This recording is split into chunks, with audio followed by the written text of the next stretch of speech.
If you've been around a little bit longer than I have, you might not be up to date on what the teenagers are doing for fun these days. And understandably so. Because what if I told you that these days the kids are designing, building, and programming actual robots for entertainment?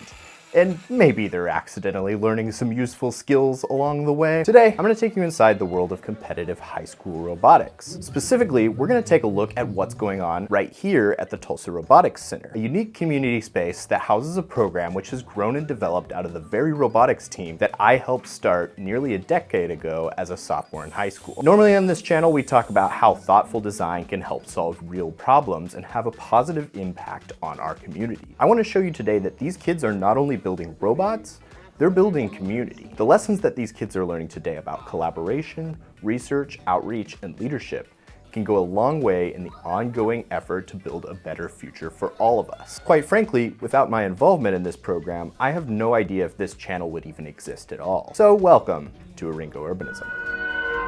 I'm Maxwell Johnson. I'm Andrew. My name is Anthony Pollard. Ethan Turner. I'm in in 1406 Leviathan Robotics. I'm 355 Project Peacock. I'm in 10th grade. And I'm also a 10th grader. I'm an 11th grader. I'm in 12th grade. The Tulsa Robotics Center is like a central location where teams can come together to work together on building robots, helping build their portfolios, like a community basically. It's just a large facility where teams can get to collaborate with each other and honestly just lift each other up in as many ways as they can. We're very blessed to have this as a location for us to meet at, but it's also an opportunity for other teams to come in here and learn from experienced members, like former members. We have mentors. We have a lot of experience here that, not a lot of other people have access to.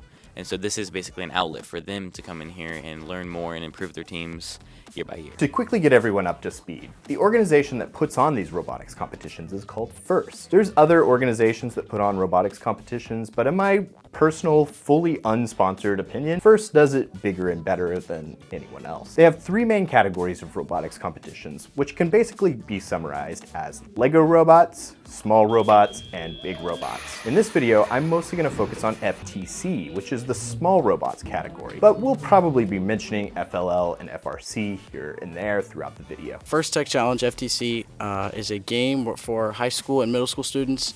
You get a game each September. It's scoring however many points you can in between the autonomous and tie-up period with another robot. But it's not just the robot, it's also the outreach and the documentation and everything that goes along with that. It's a challenge, and it definitely challenges you to, be better, because I've learned a lot of things I never would have if I never joined robotics. It's definitely, pushing yourself, get yourself out there, do the outreach, build the robot, or new things, all that. The Tulsa Robotics Center can trace its origins back to a single FTC team that I helped start back in 2015. Originally, this team was an offshoot of Boy Scout Troop 26.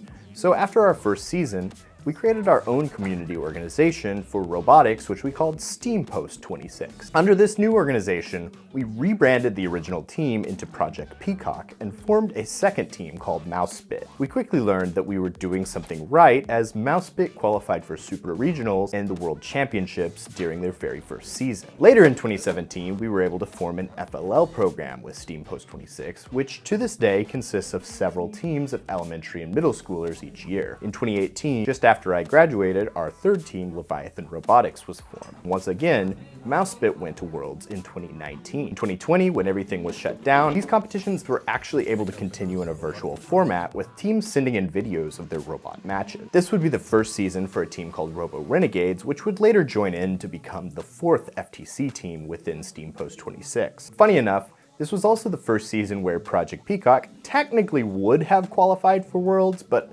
of course, there was no World Championship competition that year. 2 years later, in 2023, Project Peacock finally went to Worlds for real, and the whole program moved into the Tulsa Robotics Center later that year. This new workspace allowed for the creation of an FRC team, Topher's Titans. Remember, FRC is the big robots. In 2024, both Topher's Titans and Project Peacock made it to Worlds, making 2024 the first year that two STEAM Post 26 teams would be represented there. I'm currently the post president of the organization, so I run the youth side of this, and being one of the co-founders of our FRC team last year. One of my things is just being able to provide all the experiences I can for people, and being able to be that, and also just being a role model of trying to reach out to people. One of the things I'm known for on my team is never being in the pits, because I'm always talking to teams outside of our own.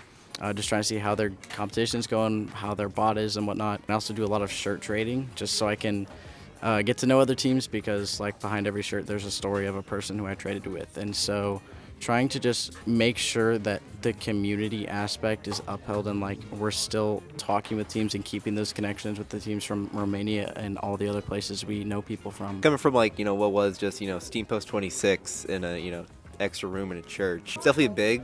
And I think we've used that to, kind of like reach farther and help more people continue learning. But also just like, we still have the main 4 teams. We're still, sister teams, helping each other out wherever we can. We're always there for each other. It's pretty nice. The Tulsa Robotics Center is a very broad organization. We try to, between the FLL, the FTC, and the FRC, we try to just be sure that teams, wherever they are, just have the opportunities they need. We have teams regularly coming from like Muskogee, Collinsville, some of those areas, just because, they may not understand how to do something and we may have the resources for that. And if we don't, we probably know somebody who does. In the summer, we also hosted a few weeks of summer camps. So we had kids come in and learn about robotics and participate in like 3D printing camps and Lego camps and stuff like that. So it's just a community hub for people who are doing FIRST Robotics to kind of have a place to be with other people who do FIRST, and it's not just their team, and then just collaborate.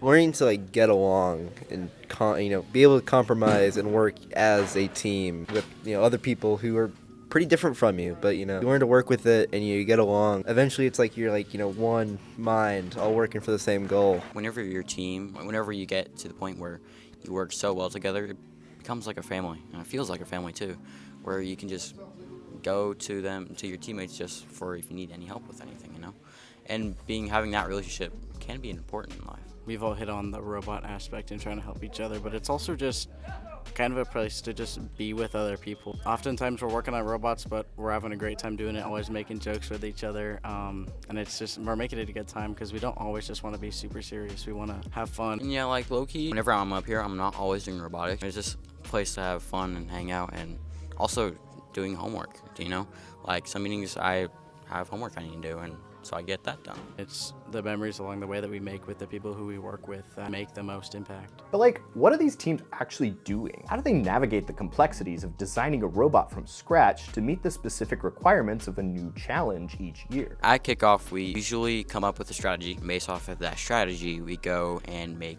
a design. For example, if we needed a very fast robot that's small and compact, you would make a robot that is small and compact and decently light with a fast drivetrain, so we can accomplish those goals. After kickoff, we usually make a few prototypes. Then we usually make a simple bot to get us through the first few competitions. While we are competing at those competitions, on the sidelines we are building and designing our custom-made bot, and that will be our final design. Whenever we have that final design finished, we bring in our mentors and some other alumni to participate in a design review to see what we can improve on. Based off of that, we change what we need to change, and then we go ahead and build our final design. Our first robot this season, the one we're still using till we build our final bot, that was built most of it was built within a week off of a base that we actually used last year. It's worked pretty well, but obviously you're always taking in new knowledge, watching every single game, even internationally through Discord and all that. Whenever kickoff happened, one of our part distributors, GoBuilda, they invited us to their Robot in 3 Days 15-hour live stream. And so Project Peacock participated in that. We built a robot in 15 hours, and we competed with it. And so far, it is very high in the world's rankings, just for Kitbot. And that Kitbot shows everyone that they can do it, and that's a model they can build off of, and that's not impossible. This year for Leviathan, at the kickoff in Muskogee, one of our members taught a programming class specifically on pedro pathing and how it can be used in auto and teleop. And so that was really interesting for a lot of the local teams to learn about and how they could use that for programming. Every single team does everything unique. It could be a similar mechanism, but it's always slightly different, and that's pretty cool. We never think the first time we do it is the best time we do it. We're always iterating on our designs. We don't ever want to get stuck on something and then realize in the end it wasn't the best we could have been. And so we're always watching in what other FTC teams are doing, what we're seeing around the world, and seeing how can we improve. And even if it's not copying another team, just getting inspiration from another team as to something we could do to help make our robot more successful. During this design process, you always have to keep an open mind about so many other unique designs out there, because there are so many. So many people have different design processes and ways of thinking that you may not have thought about as a whole team, as a whole organization. Just keeping an open mind, constantly observing and taking in new knowledge will make your team better, make your participation in FDC a lot more fun and interesting because you're combining different designs. Something unexpected I've learned doing robotics is how big the community is around the world. We talk with teams from Romania, New Zealand, and Kazakhstan. It's just how big the community is, and seeing that and still being able to keep relations with people that you may never have met otherwise is something that I've learned, and it's just made a huge impact on me. But it's also how much knowledge there is to actually attain. Usually, someone envisions high school students doing robotics. It's envisioned as being pretty simple, but there's some really complex systems that you can create. The structure of the robot, everything needs to work together, and everything supports each other, and everything kind of works in a very meticulous way, and it kind of reflects community a little bit, where each of us needs to build up each other and everyone around us, just to create a smooth flowing operation. The teams themselves, like their own little communities, and especially us here, we're kind of gifted with having a network of teams, and even recently other teams from other areas coming in, kind of getting those relationships. It's pretty nice. For me, what community means is just working together and being able just to collaborate with others, not about the win, but supporting each other through that journey and process. Making sure it's not you versus everybody in a sense, it's you're all working together to make sure you guys have the best experience that you can. FTC is naturally competitive, so it is hard to constantly be in the gracious professional mindset. It's basically having the willpower to put your ego aside. It's a mindset that respects everyone. Being kind to everyone and helping everyone out. For example, if someone needs, their part broke and they come to ask you to 3D print it for them, it's sure, yeah, why not? Even if you helping them makes you lose against them, it's still worth it to know that they won because they had a robot that's working and they had a fighting chance and they ended up winning in the end. It doesn't ever feel good to lose because a robot's broken and you could have done something about it, and beating a team that couldn't do anything, but being able to give them that opportunity to succeed and be there could end up being more impactful than you think it is. You also have to count your blessings in terms of the opportunities that you have as an FTC team. So being in the TRC is obviously, like I said, a blessing, because not many people have the same resources that we do, but they deserve the same amount of respect because they work just as hard as we do, and they deserve the same amount of attention, to help and all that stuff like that. And even if you're been experienced for a few years and you're thinking, hey, we're here, and even if we're not the best we can be, and we know that, teams still look up to you. It's kind of humbling how many teams you're Project Peacock, oh my goodness. And because yeah, I have the teams I fanboy over and I think are crazy, that I always look up to, but it's really humbling to see that you're just doing what you love and people are recognizing you for that. So that's also something that's just really special. So just do what you do, have fun with it, and just whatever happens. Project Peacock has been to the World Championships 2 years in a row now, and last year we won the Inspire Award at state, which is the highest award you can get in FIRST Robotics. So how many teams have won Inspire in our program in the 10 years? 1. Yeah, so I'm not really trying to flex that, but it's been done, and I hope teams in our program as well as outside of our program can see, okay, hey, these guys did it, how did they do it? And so being able to share our resources with what we've done to just make sure that we give other people the chance, and just saying, hey, it's not impossible, it's been done. Leaving that example of achieving those goals gives us an idea that we can do this. We've done this in the past.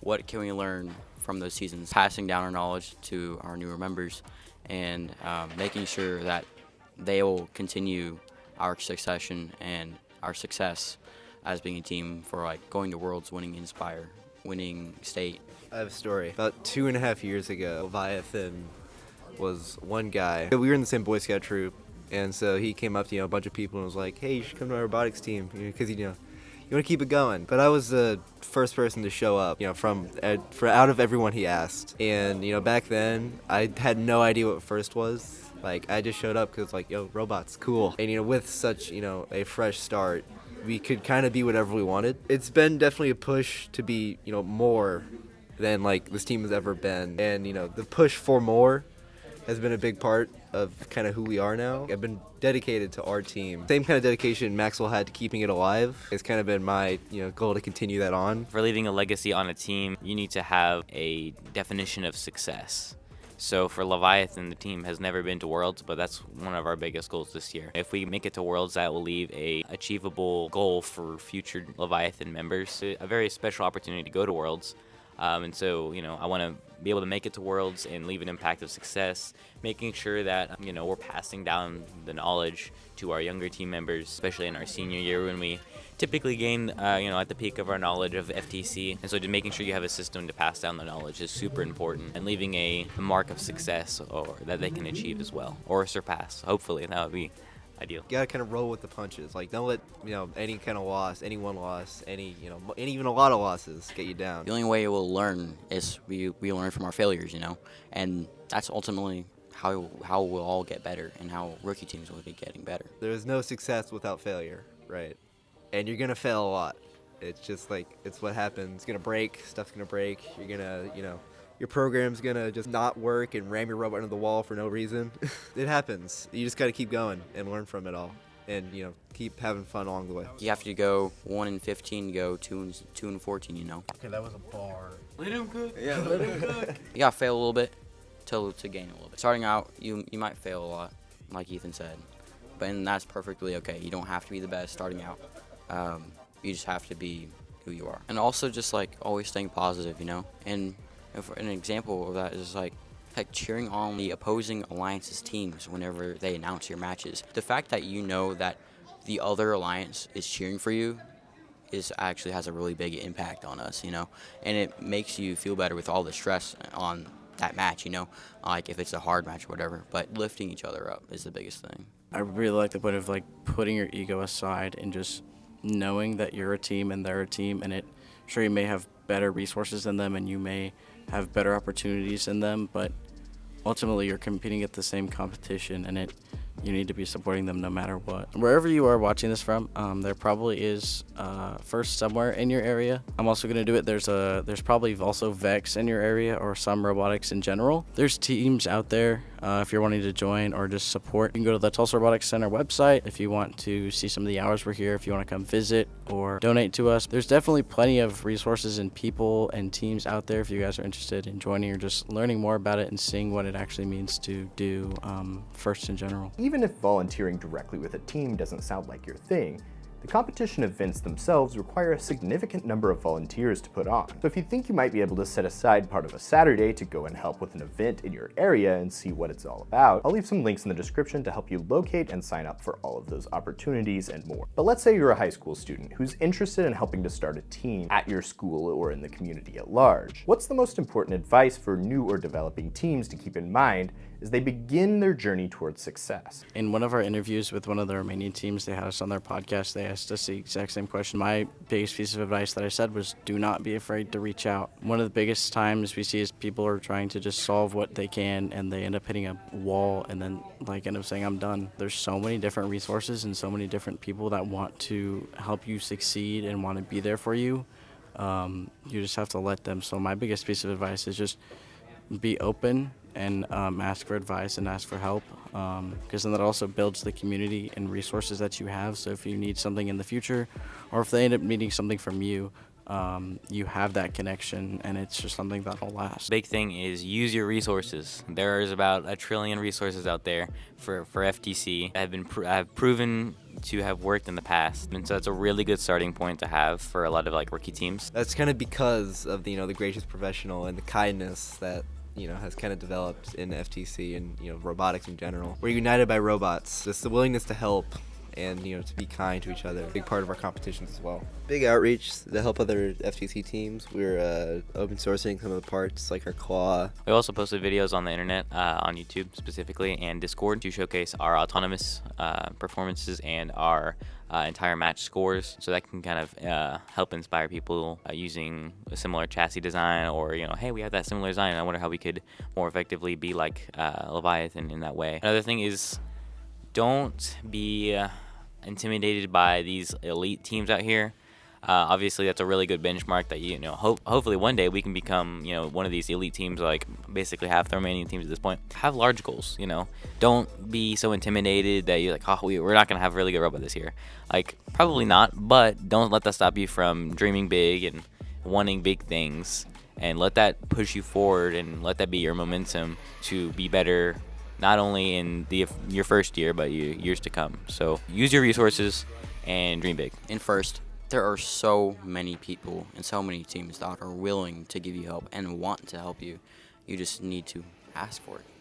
And my piece of advice is to have fun with it. You may not be really good starting off, and if you have fun with it, that's what matters. And if you learn from it, perfect, great. You can be a better team than you were the next year, and being able to learn off that. So just have fun with it. With the impressive quality of work being done by these teams, you might be tempted to think that there's no way that the kids actually did all of that themselves, right? Sure, I can't speak for other teams, but here at STEAM Post 26, we've always made it a priority that both the overall organization and the teams themselves are fully student-led, which includes all of the technical work on the robots themselves. I mean, just since I've graduated, I've seen the computer modeling and digital fabrication skills of these kids far surpass what I ever dreamed of. And it kind of turns on its head the idea that those who are young and inexperienced are somehow much worse at solving problems than those who have long become entrenched in traditional power structures. In fact, I think that some of the best ideas often come about when people are unafraid to try new things and rapidly prototype new ideas, even despite the potential risk of failure or negative consequences. Recently, I even found myself taking urban design into my own hands by painting a brand new crosswalk on a city street in OKC without any official permission. To find out why I did this, you need to watch this video. Thanks as always to everyone who supports us on Patreon. You all get a gold star.